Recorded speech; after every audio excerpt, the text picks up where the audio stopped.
నా కూతురు అక్షయ చిన్నప్పుడే నా నుంచి దూరం అవ్వటంతో దాని అచ్చట ముచ్చట ఏమీ తీర్చలేదు.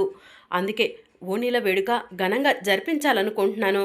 బావా, మర్చిపోకు. అత్త తప్పకుండా రావాలి. నా ఏర్పాట్లు నేను చేసుకుంటాను అని చెప్పి అవని వేదవతి శ్రీకర్లకు చెప్తూ ఉంటుంది. మేము రాము అని చెప్పి వేదవతి అంటుంది. వస్తానని ఎలా అనుకుంటున్నావు? అది నా మనవరాలే కాదు. దాన్ని చూస్తేనే నాకు అసహ్యం వేస్తుంది. నువ్వంటే నాకు కోపం. అలాంటప్పుడు మేము ఎలా వస్తాం అని చెప్పి వేదవతి అవనిని అడుగుతూ ఉంటుంది. నీ అంతట నువ్వు వచ్చి వరుసలు కలిపి పేరెంటానికి రమ్మనగానే మేము పిచ్చివల్లాగా వచ్చేస్తామనుకుంటున్నావా అని వేదవతి అవనిని అంటూ ఉంటుంది. ఇక అప్పుడు ఒరే చిన్నోడా, నువ్వైనా అందరికీ అర్థమయ్యేలా చెప్పరా అని చెప్పి పెద్దిరాజు అంటూ ఉంటాడు. నా భార్య ఎలాగూ నా మాట వినదు కదా బావా. కనీసం నేను మా అమ్మ మాట అయినా వింటాను, లేదంటే ఎవరికీ కాకుండా పోతాను అని చెప్పి శ్రీకర్ అంటూ ఉంటాడు. అవని అవసరం ఉన్నప్పుడు ఒకలా, అవసరం తీరిన తర్వాత మరొకలా మాట్లాడుతుంది అని శ్రీకర్ చెప్తూ ఉంటే, షబాష్ రా, అవని గురించి బాగా కరెక్ట్గా చెప్పావు. ఇన్ని రోజులకి అవనిని అర్థం చేసుకున్నావు అని కృష్ణబాబు అంటూ ఉంటాడు. ఇంట్లో వాళ్ళ అభిప్రాయాలేంటో అర్థమైంది కదా. ఇక వెళ్ళు అవని, నీకు ఇష్టం వచ్చినట్టుగా నీకు నచ్చిన వాళ్ళను పిలుచుకొని ఓణీల వేడుక ఘనంగా చేసుకో అని నిహారిక చెప్తూ ఉంటుంది. అప్పుడే ప్రసాదరావు వచ్చి, అవని ఎన్నోసార్లు ఎన్నో విధాలుగా మన పరువు కాపాడింది, గౌరవాన్ని నిలబెట్టింది. అవని అడుగుతున్న చిన్న కోరికను ఎందుకు మీరు కాదంటున్నారు? పెద్ద మనసు చేసుకొని అవని కోరికను తీర్చువేదా అని చెప్పి ప్రసాదరావు అంటూ ఉంటాడు. నానా ఆ ఇంటికి వెళ్ళి జ్ఞానోదయం బాగానే చేసుకున్నాడు, హితోపదేశాలు బాగానే చేస్తున్నాడు, నాన్న మాటలు వినకమ్మా అని చెప్పి కృష్ణబాబు అంటూ ఉంటాడు. అవునత్తయ్య, ఎట్టి పరిస్థితిలో మామయ్య మాటను వినకండి అని చెప్పి నిహారిక అంటూ ఉంటుంది. అవునమ్మా, నాన్న అలానే చెప్తారు, నాన్న మాటలను మీరు వినకండి అని చెప్పి వసంత చెప్తూ ఉంటుంది. విషము కడుపులోకి పోతే ఏదో ఒకలా బయటికి రప్పించి ప్రాణాలు కాపాడొచ్చు. అదే విషయం చెవిలోకి పోతే ఎవరు చెప్పినా కూడా, ఏం చెప్పినా కూడా వినిపించదు అని చెప్పి పెద్దిరాజు అంటూ ఉంటాడు. ప్లీజ్ అత్తయ్య, నా మాట కాదనకండి అని అవని వేదవతిని అంటూ ఉంటే, అమ్మ అవని, వీళ్ళను బ్రతిమలాడాల్సిన అవసరం లేదమ్మా. వీళ్ళు ఎలాగైనా సరే ఓణీల వేడుక్కి వస్తారు. ఆ అమ్మవారే ఓణీల వేడుక్కు వీళ్ళను రప్పిస్తుంది. రామ్మ, మనం వెళ్దాం అని చెప్పి ప్రసాదరావు అవనిని తీసుకుని అక్కడి నుంచి వెళ్ళిపోతాడు. ఇక మరోవైపు మాంత్రికుడు పూజలో కూర్చొని క్షుద్ర పూజలు చేస్తూ ఉంటాడు. ఇక మాయ వెళ్ళి మాంత్రికుడికి ఎదురుగా కూర్చుంటుంది. నీ రాక కోసమే ఎదురు చూస్తున్నాను మాయా అని మాంత్రికుడు కళ్ళు మూసుకొని మాయతో చెప్తూ ఉంటాడు. నేను జైలు నుంచి బయటకు వచ్చానే కానీ మనశ్శాంతి అనేది లేకుండా పోయింది. ఆ అవని నన్ను ఇంతలా బాధ పెట్టింది. ఆ అవని సంతోషంగా ఉంటే చూడలేకపోతున్నాను స్వామి అని చెప్పి మాయా మాంత్రికుడితో చెప్తూ ఉంటుంది. మనల్ని ఇంతలా బాధ పెట్టిన ఆ అవని త్వరలోనే తన కూతురికి ఓణీల వేడుక చేసుకుంటుందంట. ఓణీల వేడుక అన్నప్పటి నుంచి నాకు మనశ్శాంతి అనేది లేకుండా పోయింది అని మాయ చెప్తూ ఉంటే, మాయ నువ్వు కంగారు పడకు. అవని ఏ వేడుకైతే తన కూతురికి చెయ్యాలనుకుంటుందో ఆ వేడుక చెయ్యాలనుకున్న రోజు తన కూతుర్ని ఈ లోకం నుంచి పరలోకంలోకి పంపించేస్తాను అని స్వామి చెప్తూ ఉంటాడు. అది కుదురుతుందా స్వామి అని మాయ అడుగుతూ ఉంటుంది.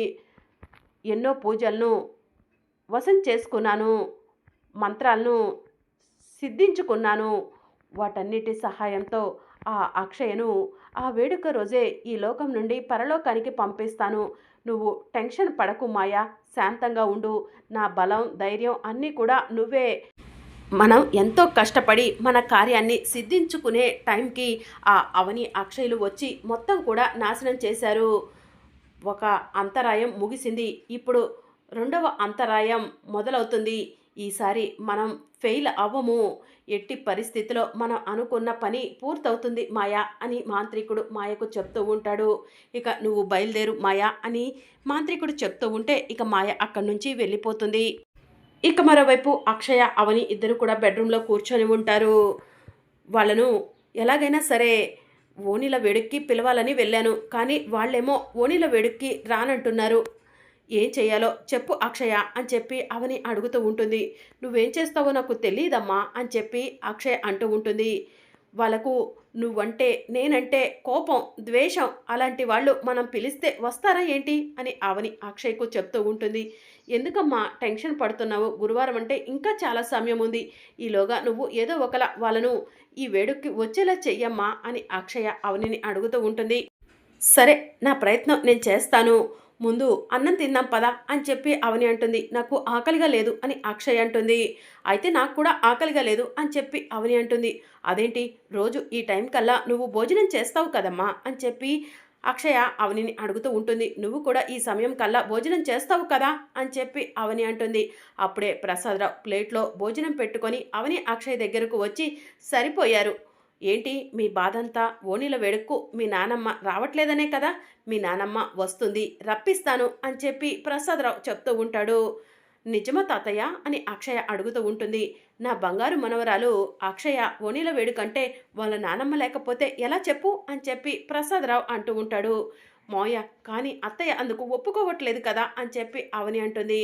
ఒప్పుకోక ఏం చేస్తుందమ్మా, వేద వస్తుంది. వేద లాంటి జాతకం కలిగిన అక్షయ్కు ముక్కు పుడక బహుకరణ కార్యక్రమం కూడా ఓణీల వేడుక రోజు జరుగుతుంది అని చెప్పి ప్రసాదరావు చెప్తూ ఉంటాడు. మావయ్య ఇది మరీ పెద్ద మాట అని చెప్పి అవని అంటుంది. ఏంటమ్మా పెద్ద మాట, మా అత్తయ్యకు ముక్కు పుడక దక్కింది, ఆ తరువాత వేదకి వచ్చింది. ఇప్పుడు వేద లాంటి జాతకం కలిగిన అక్షయ్కే కదా ముక్కు పుడక దక్కాల్సింది. అక్షయ్కు ముక్కు పుడక దక్కుతుంది. ఆ అమ్మవారే అక్షయ్కు ముక్కు పుడక దక్కేలా చేస్తారు అని చెప్పి ప్రసాదరావు అవనికి చెప్తూ ఉంటారు. నిజమా తాతయ్య మీరు చెప్పేది అని అక్షయ అడుగుతూ ఉంటుంది. నిజమమ్మా అక్షయ, నీ ఓణీల వేడుక రోజే ముక్కు పుడక బహుకరణ ఓణీల వేడుక ఘనంగా జరుగుతాయి. జరిపించే బాధ్యత నాది. ఈ తాతయ్య మాటిచ్చాడంటే మాట తప్పడు కదా అని చెప్పి ప్రసాదరావు అంటూ ఉంటే, థ్యాంక్ యూ తాతయ్య అని చెప్పి అక్షయ ప్రసాదరావుకి ముద్దు పెడుతుంది. సరే, ఈరోజు మీ ఇద్దరికి నేనే అన్నం తినిపిస్తాను అని చెప్పి ప్రసాదరావు నా ముద్దుల మనవరాలు అక్షయకి ఈ తాతయ్య పెట్టే మొదటి ముద్ద అని చెప్పి ప్రసాదరావు అక్షయ్కు ముద్ద తినిపిస్తాడు. ఆ తరువాత అవనికి కూడా ముద్ద తినిపిస్తూ ఇది నీకు ఎంతో ఇష్టమైన శ్రీకర్ ముద్ద అని చెప్పి చెప్తూ ఉంటాడు. ఇక అవని కూడా ప్రసాదరావు తినిపిస్తూ ఉంటే చాలా సంతోషంగా తింటూ ఉంటుంది. అమ్మ అక్షయ, ఇది మీ నానమ్మ ముద్ద అని చెప్పి ప్రసాదరావు అక్షయకు తినిపిస్తూ ఉంటాడు. ఇక అలా అన్నం తినిపించడం పూర్తవుతుంది. ఇక అప్పుడే అవని ఆలోచిస్తూ ఉంటుంది. ఇదేంటి మావయ్య ముక్కు పుడక బహుకరణ కార్యక్రమం కూడా అంటున్నారు, అంత ఈజీగా అత్త ఒప్పుకుంటుందా?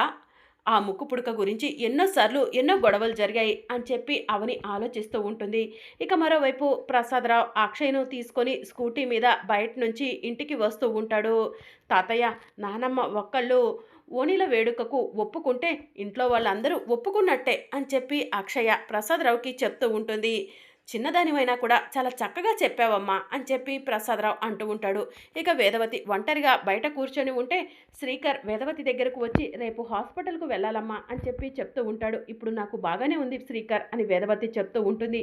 బాగానే ఉన్నా కూడా రెగ్యులర్గా చెకప్ చేయించుకుంటూ ఉండాలమ్మా అని శ్రీకర్ అంటూ ఉంటే, సరేలేరా నీకు ఇప్పుడు వర్క్ ఉందంటున్నావు కదా, వెళ్ళు, తరువాత ఆలోచిద్దాం అని చెప్పి వేదవతి అంటుంది. అప్పుడే ప్రసాదరావు స్కూటీ మీద అక్షయ్ను తీసుకొని కూరగాయలు తీసుకొని ఇంటి దగ్గరకు వస్తాడు. వేదవతి వాళ్ళు ప్రసాదరావుని చూసి, చూసావారా మీ నాన్న ఇక్కడ ఉన్నప్పుడు ఇటు పుల్ల తీసి అటు పెట్టేవాడు కాదు, మేనకోడలి ఇంటి దగ్గరకు వెళ్ళిన తర్వాత పనులన్నీ చేస్తున్నాడు అని చెప్పి వేదవతి శ్రీకర్తో చెప్తూ ఉంటుంది. సరేలేమ్మా, నాన్న గురించి నువ్వు ఎందుకు ఆలోచిస్తున్నావు, నువ్వు పట్టించుకోకు అని చెప్పి శ్రీకర్ వేదవతికి చెప్తూ ఉంటాడు. ఇక అమ్మ అవని పద వెళ్దాం, లగేజ్ ఇలా ఇవ్వు, నువ్వు ఒక్కదానివే ఎలా మోస్తావు అని చెప్పి ప్రసాదరావు అవని చేతిలో నుంచి లగేజ్ తీసుకొని ఇంట్లోకి వెళ్తూ ఉండగా ఇద్దరు భార్యాభర్త ప్రసాదరావు దగ్గరకు వచ్చి, నమస్కారం ప్రసాదరావు గారు, బాగున్నారా అని చెప్పి అడుగుతూ ఉంటారు. బాగున్నాను, మీరెలా ఉన్నారు అని ప్రసాదరావు అడుగుతూ ఉంటాడు. బాగున్నామండి మేము కూడా. అవును, ఇందాకల స్కూటీ మీద ఈ చిన్న పాపను ఎక్కించుకొని వస్తున్నారు, ఈ చిన్న పాప చాలా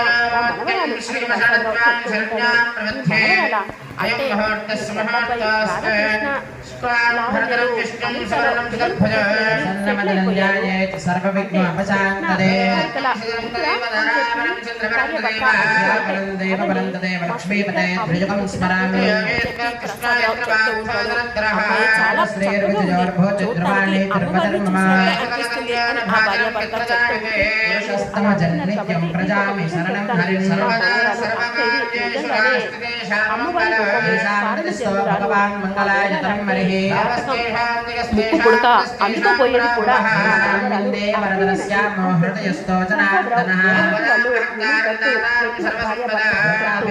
శ్రీరామం భూయో భూయో నమామ్యహం తస్మై సమస్త వేదార్థ విదే విఘ్నసే నమః వైఖాన సంబంధే భగవత్ కర్మ సూచకం తస్మై శ్రీ విఘ్నసే నమః. చూసావారా, మనమేమో ఆ అక్షయ మన వారసురాలు కాదని చెప్తుంటే మీ నాన్న కనిపించిన వాళ్ళందరికీ ఆ అక్షయ నీ కూతురు అని చెప్తుంది. పద వెళ్ళి తేల్చేద్దాం అని వేదవతి శ్రీకర్ని తీసుకొని అవని ఇంటి ముందుకు వస్తుంది. మాయ ఇలా అనాల్సి వస్తుందని ఏమీ అనుకోకండి. అక్షయ ఆయన కూతురని మీరు చెప్పారు, అది నాకు నచ్చలేదు అని చెప్పి అవని అంటుంది. ఏమ్మా, వాడి కూతురు కాబట్టే వాడి కూతురు అని చెప్పాను అని ప్రసాదరావు అంటాడు. ఆ మాట చెప్పాల్సింది మీరు కాదు మాయ, ఆయనే అని చెప్పి అవని అంటుంది. ఏమ్మా చెప్తే ఏమైంది? మామిడి చెట్టుకి కాయలు కాస్తాయి, చెట్టు నా కాయలు కాదు అన్నంత మాత్రాన చెట్టు కాయలు కాకుండా పోతాయా ఏంటి? మల్లెపూలు మల్లె చెట్టుకు కాస్తాయి, చెట్టు నా పూలు కాదు అన్నంత మాత్రాన పూలు చెట్టువి కాకుండా పోతాయా ఏంటి అని చెప్పి అక్షయ అవనితో చెప్తూ ఉంటుంది. చిన్నదానివైనా కూడా చాలా చక్కగా చెప్పావమ్మా అని ప్రసాదరావు అంటూ ఉంటాడు. అప్పుడే వేదవతి వచ్చి మీరు ఎన్ని నాటకాలు వేసినా కూడా మేము ఓణీల వేడుక్కి రాము అని చెప్పి అంటూ ఉంటుంది. మిమ్మల్ని ఆ దేవుడే రప్పిస్తాడు, మీరు రానంత మాత్రాన రాకుండా ఎలా ఉంటారు? చూస్తూ ఉండండి, మీరు వస్తారు, మీ చేతుల మీదే ముక్కు పుడక బహుకరణ ఓణీల వేడుక జరుగుతుంది అని చెప్పి ప్రసాదరావు వేదవతికి చెప్తూ ఉంటాడు. అమ్మ అవని, ఈరోజు నాకు ఆకలిగా లేదు, కడుపు నిండిపోయింది అని చెప్పి ప్రసాదరావు చెప్తూ ఉంటాడు. మరి అప్కమింగ్ ఎపిసోడ్లో ఏం జరగనుందో తెలుసుకోవాలనుకుంటున్నారా? అయితే ఛానల్ను సబ్స్క్రైబ్ చేసుకొని సపోర్ట్ చేయడం మర్చిపోకండి. Thank you for watching.